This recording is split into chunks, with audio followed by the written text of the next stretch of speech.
जो लोग कांग्रेस से आए वो कैबिनेट में बैठे हैं और जो भारतीय जनता पार्टी में बहुत पहले से थे वो योग्यता नहीं रखते, वो विधायक योग्यता नहीं रखते कैबिनेट में बैठने की। ये बिल्कुल इस तरह का नहीं है। भारतीय जनता नहीं है सर, बता रहा हूँ सर, पूरी लिस्ट है सर, पूरा उठा के देख लीजिए कैबिनेट मिनिस्टर कौन है। पार्टी ऐसा कुछ नहीं है। ये हरक सिंह रावत आए थे, वो भी कैबिनेट मिनिस्टर बने थे और बाकी लोग आए थे, बाकी लोग जो आए ये लोग भी बन गए। नहीं, हरक सिंह रावत तो रहे पुराने भाजपा ही हैं। हरक सिंह रावत तो सन 80 के अभी भी भाजपा ही मानते हैं आप उनको? उनका तो मूल ही भाजपा है।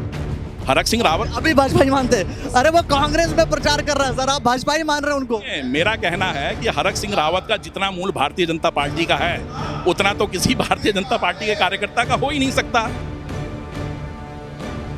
आपसे सिर्फ यही जानना चाहता हूँ, ये जो कहा जा रहा है कि 4 साल बेमिसाल जन जन की सरकार, 4 साल बेमिसाल, क्यों बेमिसाल? इन 4 साल को बेमिसाल क्यों कहा जा रहा है?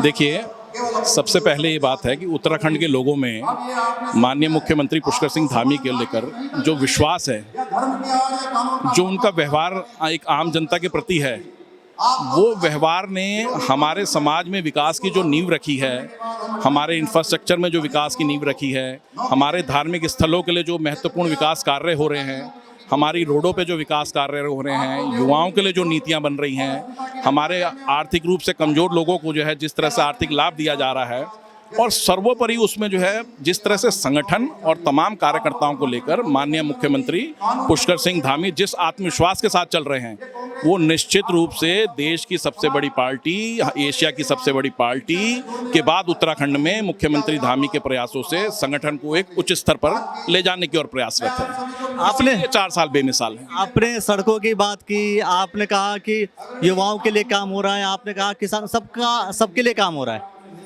इसके बावजूद लोग धरने पे बैठ रहे हैं, युवा भी धरने पर बैठे, किसान भी धरने पर बैठे, सड़कें बनी, कुछ कुछ टूट गई। देखिए, आपका ये कहना बिल्कुल सही है। मेरा ये कहना है कि इस चीज़ पर निरंतर विकास कार्य हो रहे हैं। जहाँ जहाँ भी मुख्यमंत्री का संवाद, माननीय मुख्यमंत्री का संवाद इतने उच्च स्तर का है कि अगर बेरोजगार अपनी चीज़ों को लेकर मांगों पर बैठे तो मुख्यमंत्री उनके बीच में जाके जनसंवाद कार्य करते हुए उनकी इच्छानुसार कार्य करा। किसी परीक्षा में अगर कोई अनियमितता बरती गई तो मुख्यमंत्री ने उसको रद्द करने का कार्य किया, कठोर कानून बनाने का कार्य किया, बेरोजगारों को रोजगार देने का कार्य किया, धार्मिक स्थलों को विकसित करने का कार्य किया, अवैध मदरसे, अवैध जो है अतिक्रमण, इनको तोड़ने का काम करा।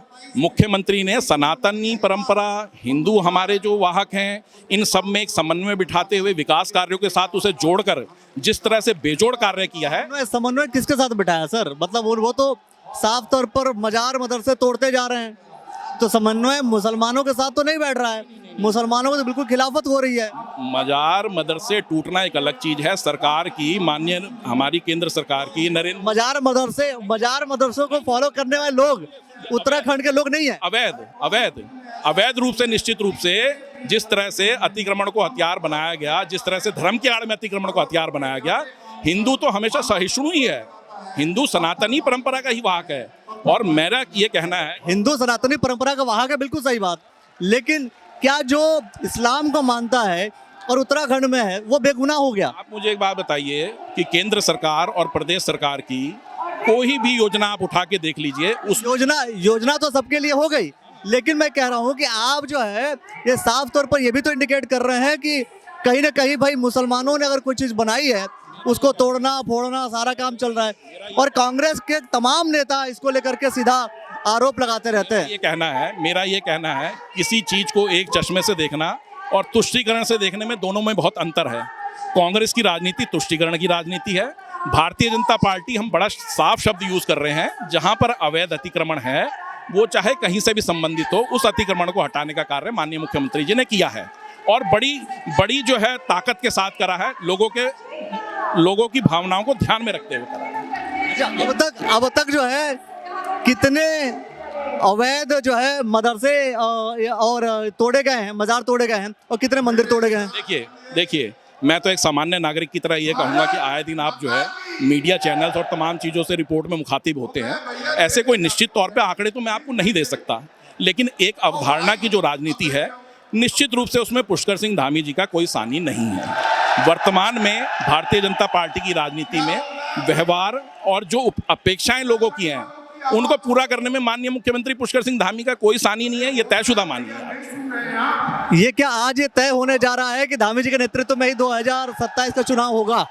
देखिए, जिस व्यक्ति ने उत्तराखंड में राजनीतिक परिपाटी को तोड़ते हुए भारतीय जनता पार्टी को पुनर्स्थापित करवाया था, जहां सामान्य तौर पे ये कहा जाता था कि एक बार कांग्रेस सरकार, एक बार भारतीय जनता पार्टी सरकार होगी, उसे अपने 6 महीने के कार्यकाल में जिस व्यक्ति ने जो है दोबारा सत्ता में परिवर्तित कर दिया, तो निश्चित रूप से आज जनता पिछले 5 साल के कार्यकाल का कोई रोल ही नहीं है। नहीं, क्यों नहीं है, सब चीजों का रोल है, लेकिन पिछले ये 4 साल बेमिसाल कह रहे हैं, आपको 9 साल बेमिसाल नहीं कहना चाहिए। हमारा कहना ये है, 9 साल बेमिसाल नहीं है। निश्चित रूप से भारतीय जनता पार्टी सरकार के कार्यकाल के जो लोग हैं, जो संगठन के कार्यकर्ता हैं, वही लोग तो कार्य कर रहे हैं। लेकिन मैंने कहा, क्योंकि रथ के सारथी इस समय श्री कृष्ण के रूप में मुख्यमंत्री पुष्कर सिंह धामी जी हैं, वो विकास के रथ को जिस तरह से हाँक रहे हैं, वो जो उनके अंदर कार्य क्षमता है, वो जो उनके अंदर समन्वय की क्षमता है, ये किसी और नेता में हाल फिलहाल हमारे कदापि नहीं है। अगर विकास हो रहा है तो क्या राज्य पे कर्ज बढ़ना चाहिए? राज्य पे कर्ज बढ़ना तो एक तरह से, अगर बैंक से कर्ज लिया जा रहा है तो एक तरह से ये लॉन्ग टर्म में स्टेट के डेवलपमेंट के लिए ही है। सर, पहले जब कर्ज लिया जाता था तो भारतीय जनता पार्टी के नेता कहा करते थे कि देश पे कर्ज कर दिया, यहाँ पे कर्ज कर दिया, वहां पे कर्ज कर दिया। और जब भाजपा सरकार आ रही है, भाजपा सरकार जब कर्ज ले रही है तो कह रही नहीं, हम तो विकास के लिए ले रहे हैं। वही तो आपसे बता रहा हूँ, वो भी तो विकास के लिए ले रहे थे। तो आपसे बता रहा हूँ, सन 91 के बाद और सन 97 के रिफॉर्म्स के बाद जब देश में ये करा, आप एक आम व्यक्ति को देखिए। एक आम व्यक्ति अगर अपनी तनख्वाह से कोई गाड़ी लेता है, लोन लेता है, घर बनाता है, लोन लेता है, तो इसका मतलब वो थोड़ी है कि वो आर्थिक रूप से रप्चर हो चुका है। इसी तरह से आज स्टेट की इस आर्थिक दौर में विकास के लिए सरकारें अगर लोन लेती हैं और उन्हें सही तरह से प्रतिस्थापित करती हैं, तो कहीं ना कहीं ये चीज़ इंफ्रास्ट्रक्चर के रूप में लॉन्ग टर्म में स्टेट को फायदा ही देती है।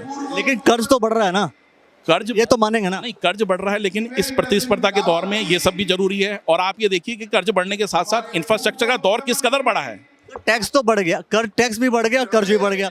या तो टैक्स बढ़ जाता, कर्ज ना बढ़ता, या तो जब कर्ज बढ़ गया तो टैक्स नहीं बढ़ता। सर, कहना है कि इंफ्रास्ट्रक्चर को देखिए ना आप, किस कदर इंफ्रास्ट्रक्चर आगे निकल के आया है। आप ये बताइए, आप जो है जिला हरिद्वार को, जिला उधम सिंह नगर को, या सीमांत जिले पिथौरागढ़, चमोली को, या केदारखंड को, या बद्रीनाथ को, धार्मिक आस्था से जुड़े चीज़ों को डिग्री कॉलेज के स्तर पर, प्राथमिक स्तर पर, शिक्षा के स्तर पर, स्वास्थ्य के स्तर पर, मेडिकल कॉलेजेस के स्तर पर, कहाँ आप ये देखिए कि अवस्थापना में जो है कितनी प्रगति हुई है। कैबिनेट का विस्तार होगा कि नहीं होगा, लग रहा है आपको? कैबिनेट का विस्तार तो मैं तो बहुत अदना सा कार्य करता हूँ, ये तो हमारी पार्टी के जो है उच्च स्तर के लोग तय करेंगे। और बाकी कैबिनेट का विस्तार जिस दिन जो है पार्टी और उच्च स्तर के लोग ये समझेंगे, उस दिन कैबिनेट का विस्तार भी होगा। कुछ लोग मुझसे मिले थे अकेले में, ये बोल रहे थे कि अखिलेश भाई पता नहीं ऐसा क्यों है कि जो लोग कांग्रेस से आए वो कैबिनेट में बैठे हैं, और जो भारतीय जनता पार्टी में बहुत पहले से थे वो योग्यता नहीं रखते, वो विधायक योग्यता नहीं रखते कैबिनेट में बैठने की। देखिए, बिल्कुल इस तरह का नहीं है। भारतीय जनता नहीं है सर, बता रहा हूँ सर, पूरी लिस्ट है सर, पूरा उठा के देख लीजिए कैबिनेट मिनिस्टर कौन है।